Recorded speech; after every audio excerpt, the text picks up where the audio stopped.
तो last episode में हम लोगों ने देखा था कि लियू फाई और शिव बिंग दोनों ही उस डीमन गुफा से बाहर निकल आते हैं, जहाँ पे वो देखते हैं कि हर तरफ बर्फ ही बर्फ जमी हुई है और वो आवाज भी उन्हें वहीं से ही आ रही थी। तो शिव बिंग उसी फायर का इस्तेमाल करते हुए उस बर्फ को पिघलाने की कोशिश करती है ताकि वो लोग देख सकें कि उसके अंदर कौन है। पर लियू फाई गौर से देखता है तो उसे पता चलता है कि इसके अंदर तो कोई ऐसी चीज है जिसका व्हाइट एंड ब्लैक कलर है। और फिर उसे अचानक याद आता है कि ऐसा कलर तो सिर्फ एक पांडा का होता है, कहीं ये कोई पांडा तो नहीं है। और दूसरी तरफ शिव बिंग आग के जरिए उसे पिघलाने की बहुत कोशिश करती है, मगर इतने में अचानक वो बीस्ट जाग जाता है और खुद ही अपने आसपास की सारी बर्फ को तोड़कर उससे बाहर निकल आता है। उसका साइज देखकर वो दोनों ही बहुत ही ज्यादा डर जाते हैं और वो बीस्ट उन लोगों से कह रहा होता है कि कौन हो तुम लोग, तुम्हारी हिम्मत कैसे हुई मेरी नींद खराब करने की। वो बीस्ट बहुत ही ज्यादा गुस्से में लग रहा था और उन लोगों को देखते ही उन लोगों पर हमला करने की कोशिश करता है, मगर वो दोनों ही उसे डॉज करके उसकी दूसरी तरफ चले जाते हैं। मगर वो बीस्ट जैसे ही दोबारा हमला करने के लिए आता है तो लियू फाई अपनी डिवाइन फिस्ट की मदद से उसे रोकने की कोशिश करता है, पर वो बीस्ट बहुत ही ज्यादा ताकतवर होता है जिसके आगे लियू फाई का बस नहीं चल रहा था। वो उस पर बार बार हमला किए जा रहा था। तो शिव बिंग लियू फाई की हेल्प करने के लिए अपनी मैजिक पावर का इस्तेमाल करती है, मगर वो बीस्ट रास्ते में ही उसकी पावर को डिस्ट्रॉय कर देता है। और वो लोग देखते हैं कि वो बीस्ट तेजी से उन लोगों की तरफ भागता हुआ आ रहा है और वो अपने वेपन से शिव बिंग को मारने ही वाला होता है कि इतने में लियू फाई वहाँ पे आकर उस हैमर को रोक देता है।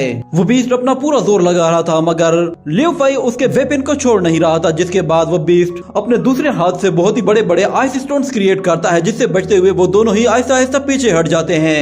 उसकी पावर और उसकी स्ट्रेंथ देखकर शिव बिंग कहती है कि मुझे ऐसा लग रहा है कि जैसे शायद ये कोई एंशिएंट बीस्ट हो। अगर ये सच में कोई एंशिएंट बीस्ट है तो मुझे नहीं लगता कि हम लोग इसे हरा पाएंगे। तो लियू फाई कहता है मुझे बताओ कि मुझे अब करना क्या है। तो शिव बिंग अभी सोच ही रही होती है कि दूसरी तरफ लियू फाई उस बीस्ट की तरफ तेजी से आगे बढ़ता है और दोबारा से उन दोनों के बीच में फाइट होना शुरू हो जाती है। और दूसरी तरफ शिव बिंग के दिमाग में भी एक आइडिया आ जाता है। वो लियू फाई से कहती है कि तुम्हारे पास गोल्डन वाइल्ड स्किल ट्रेजर भी तो मौजूद है। तो लियू फाई कहता है कि मैंने उसे अभी रिफाइन नहीं किया। तो शिव बिंग कहती है कि तुम इसे कुछ देर तक होल्ड करो, मैं तुम्हारे लिए उसे रिफाइन कर देती हूँ। ये कहने के बाद लियू फाई एक ट्रेजर शिव बिंग की तरफ थ्रो करता है, तो शिव बिंग उसे फौरन से रिफाइन करना शुरू करती है। और दूसरी तरफ लियू फाई उस बीस्ट के साथ लड़ते हुए अपनी पावर्स को बढ़ाते हुए एक जोरदार पंच दे मारता है, जिससे उन दोनों की एनर्जी हर तरफ फैल जाती है और बहुत सारे दरख्त टूटकर गिर जाते हैं। ये देखकर उस बीस्ट को और भी ज्यादा गुस्सा आता है और वो कहता है कि तुम मेरे खाने पीने की चीजों को तबाह कर रहे हो, मैं तुम्हें इसके लिए माफ नहीं करूंगा। ये कहकर वो गुस्से में आकर एक बहुत ही पावरफुल आइस ड्रैगन का अटैक करता है, जिससे बचते हुए लियू फाई हवा में ऊपर चला जाता है। मगर वो देखता है कि वो बीस्ट तो तेजी से भागते हुए उसकी तरफ आ रहा है। वो बीस्ट भागते भागते लियू फाई से कहता है कि बच्चे तुम्हारी किस्मत बहुत खराब है क्योंकि तुम अब मरने वाले हो। इससे पहले कि वो लियू फाई पर हमला करता, शिव बिंग उसकी मदद करने के लिए फौरन से एक पोर्टल एक्टिवेट करके वो लियू फाई के पास पहुंच जाती है और उसे वो फौरन से ट्रेजर देकर कहती है कि इसे जल्दी से एब्जॉर्ब कर लो। तो लियू फाई कहता है कि तुम इसे कुछ देर तक होल्ड करो, मैं इसे पूरी तरह से एब्जॉर्ब कर लेता हूँ। ये कहने के बाद वो भागते हुए कुछ स्टोन्स के पीछे जाकर छुप जाता है। और दूसरी तरफ शिव बिंग कहती है कि इस काम में ज्यादा देर मत करना, मैं इसे ज्यादा देर तक होल्ड नहीं कर पाऊंगी। ये कहने के बाद वो उस बीस्ट पर एक बहुत ही पावरफुल एनर्जी अटैक करती है, जिसे वो बीस्ट बहुत ही आसानी से रोक लेता है। मगर शिव बिंग जैसे ही अपनी पावर बढ़ाती है तो उस बीस्ट को उस अटैक को रोकने में बहुत ही ज्यादा दिक्कत का सामना करना पड़ता है, मगर जैसे तैसे करके वो उस अटैक को पीछे धकेलने में कामयाब हो जाता है और फिर अपने वेपन के साथ एक जोरदार अटैक से उस अटैक को डिस्ट्रॉय कर देता है, जिससे हर तरफ एनर्जी फैल जाती है और शिव बिंग वहाँ से दूर जा गिरती है। उसकी पावर्स देखकर शिव बिंग भी हैरान हो जाती है और कहती है कि इसे रोक पाना तकरीबन नामुमकिन है। और वह बीस्ट हंसते हुए कहता है कि चलो आओ, और कौन आएगा। ये कहने के बाद वो सीधा लियू फाई की तरफ देखता है। वो पत्थरों के पीछे छुपकर उस फायर स्टोन को एब्जॉर्ब करने की कोशिश कर रहा था। इतने में वो पांडा वहाँ पर पहुँचता है। लियू फाई को देखते ही फौरन से अपना वेपन उठाकर उसकी शील्ड पर जोर से दे मारता है,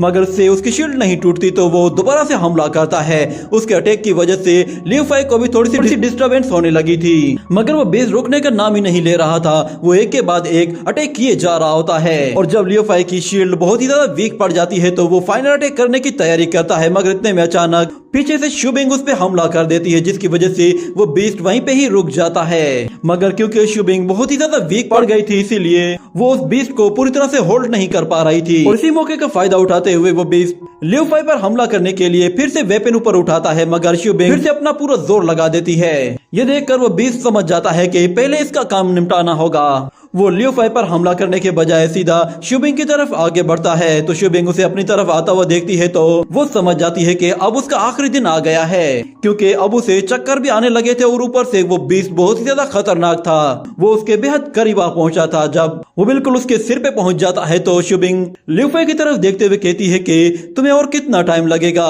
और इस तरफ वो बीस्ट शिवबिंग को मारने के लिए अपना वेपन हवा में ऊपर उठा लेता है और जैसे ही मारने वाला होता है तो अचानक से उसे एक आवाज सुनाई देती है, जिसकी वजह से वो वहीं पे ही रुक जाता है। और हमें दूसरी तरफ लियू फाई को दिखाया जाता है। उसने उस गोल्डन स्किल चेन ट्रेजर को ऑब्जर्व करके अपनी न्यू पावर्स को अचीव कर लिया था। उसकी स्ट्रेंथ भी अब बहुत ही ज्यादा बढ़ चुकी थी, जिस पर वो बीस्ट बहुत ही ज्यादा गुस्से में आता है और लियू फाई पर हमला करने के लिए जाता है। तो लियू फाई एक ही पंच के साथ उसे वापस पीछे धकेल देता है और उसके चारों तरफ गोल गोल घूमने लगता है। ये देखकर वो बीस्ट हवा में ऊपर चला जाता है और वापस आकर लियू फाई पर अटैक करता है, मगर लियू फाई बहुत ही आसानी से उससे बच जाता है और उसे एक ही पंच के साथ हवा में ऊपर उछालता है और उस पर एक के बाद एक पंचेस की बौछार कर देता है। वो उसे मारते मारते हवा में ऊपर ले जाकर एक पावरफुल किक के साथ उठाकर दूर फेंक देता है और फिर बीस्ट नेकलेस उसकी तरफ थ्रो करता है, जो कि सीधा जाकर उसके गले में फंस जाता है। बीस्ट बर्फ में बहुत ही जोर से जाकर हिट करता है। इतने में अचानक लियू फाई को कुछ विजुअल्स आना शुरू होते हैं, जिसमें वो फिर से उसी एंशिएंट टाइम को देखता है, जिसमें वो पांडा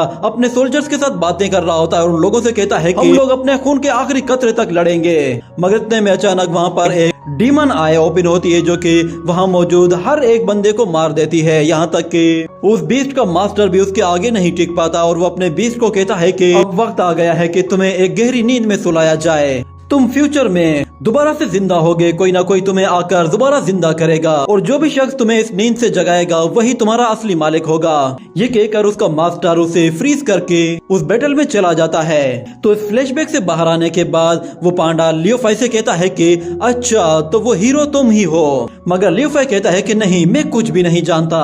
मगर वो पांडा कहता है कि मेरा नाम टियानसी है और मैं इस दुनिया का सबसे पावरफुल गॉड बीस्ट हूँ। तो लियू फाई कहता है कि मेरा इससे कोई लेना देना नहीं है। तो टियानसी उसे बताता है कि मैं इस डीमन प्रिजन के अंदर पिछले हजारों सालों से सो रहा हूँ, मुझे सिर्फ और सिर्फ तुम्हारा इंतजार था। मगर लियू फाई कहता है कि ऐसी बातें मत करो, मैं एक आम इंसान हूँ, तुम्हें आजाद कराना तो मेरी सबसे बड़ी गलती थी, ये सब कुछ बस एक इत्तेफाक से हुआ है। मगर टियानसी उससे कहता है कि तुम हमारा फ्यूचर हो। मगर लियू फाई कहता है ये तो बहुत ही फनी बात है, क्योंकि मैं इस दुनिया का तो हूँ ही नहीं। तो टियानसी कहता है एंसेस्टर ने मुझे क्लियरली तुम्हारे बारे में बताया था, उन्होंने कहा था कि जो भी शख्स मुझे इस नींद से जगाएगा वही मेरा असली मालिक होगा और वही हमारा फ्यूचर हीरो बनेगा। सिर्फ तुम ही हो जो कि इविल के खिलाफ फाइट कर सकते हो, इसलिए तुम्हें अभी से ही हार नहीं माननी चाहिए। ये सुनकर लियू फाई को बहुत गुस्सा आता है और वो टियानसी से कहता है कि जिस शख्स की तुम्हें तलाश है मैं वो नहीं हूँ, वो शख्स बहुत ही पहले मर चुका है।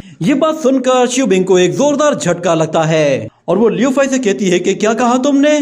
तो लियू फाई घुटनों के बल बैठकर रोना शुरू कर देता है और कहता है कि मुझे माफ कर दो, मैं वो नहीं हूँ जिसे तुम जानती हो। जिसे तुम जानती थी वो तो बहुत ही ज्यादा बुज़दिल और डरपोक था और लास्ट बैटल में वो उन असैसिनेटर्स के हाथों मारा गया था और उसके बाद उसकी बॉडी के अंदर मेरी सोल डाल दी गई, जिसकी वजह से तुम लोगों को मैं बिल्कुल बदला बदला सा लग रहा था और मेरी कोई याददाश्त गुम नहीं हुई, मुझे सब कुछ याद है, मगर ये सारी मेमोरीज मेरी अपनी हैं। ये बातें सुनकर शिवबिंग बिल्कुल हैरान खड़ी रह जाती है और वो कहती है कि क्या हमारा लियू फाई मर चुका है। ये कहकर वो भी रोना शुरू कर देती है और इस तरफ लियू फाई रोते हुए कहता है कि मैं कोई हीरो बनना डिजर्व नहीं करता, यहाँ तक कि तुम लोगों को लगता है कि मैं सब लोगों को प्रोटेक्ट कर सकता हूँ, पर यहाँ तो मेरी अपनी जान खतरे में है, मैं खुद को ही नहीं बचा पा रहा, मैं बस जिंदा रहना चाहता हूँ और अपने घर वापस जाना चाहता हूँ। कहकर वो जोर जोर से रोने लगता है तो अचानक उसकी बॉडी से उसकी सोल अलग हो जाती है और हमें उसकी रियल बॉडी दिखाई जाती है, जिसे देखकर शिवबिंग भी हैरान हो जाती है और फौरन से उसके पास आकर उसे दिलासा देते हुए कहती है कि जो हो गया सो हो गया, अब सब कुछ ठीक हो जाएगा। ये कहने के बाद लियू फाई की सोल वापस उसकी बॉडी में आ जाती है और शिवबिंग उससे कहती कहती है कि इससे कोई फर्क नहीं पड़ता कि तुम कौन हो और किस दुनिया से आए हो, मुझे बस एक बात पता है कि तुम ही हमारे लियो फाई हो। ये कहकर वो उसके आंसू पोंछती है और उससे कहती है कि तुम घबराओ मत, मैं तुम्हें तुम्हारी दुनिया में भेजने के लिए तुम्हारी पूरी मदद करूंगी। ये सुनकर लियो फाई बहुत खुश होता है और उसे अपने गले लगा लेता है। इतने में वो जायंट बीस्ट एक छोटा बीस्ट बन जाता है और उन लोगों से कहता है कि जरा मेरे बारे में भी तो सोचो। ये कहने के साथ ही ये सीन यहीं कट होता है। अगले सीन में हमें होंग्यान और लॉर्ड शुआन लोंग को आपस में फाइट करते हुए दिखाया जाता है। दोनों ही एक दूसरे को काफी कड़ी टक्कर दे रहे होते हैं और शुआन कहती है कि लॉर्ड शुआन लोंग, मैंने सोचा नहीं था कि आप इतने टाइम से अपनी कल्टीवेशन को ग्रो कर रहे होंगे। तो लॉर्ड शुआन लोंग कहता है कि मैं तुम्हारी तरह नहीं, तुम बस अपने 22वीं किंगडम को देखती रहती हो, पर मैं अपनी कल्टीवेशन पर भी फोकस करता हूँ। तो होंग्यान कहती है कि आखिर तुम कब तक कितने लोगों का ऐसे ही खून बहाते रहोगे। तो लॉर्ड शुआन लोंग कहता है कि कोई भी चेस प्लेयर अपने चेस के पीसेस का ख्याल नहीं रखता, चाहे वो कहीं भी हो, बस जरूरी है खेल को जीतना।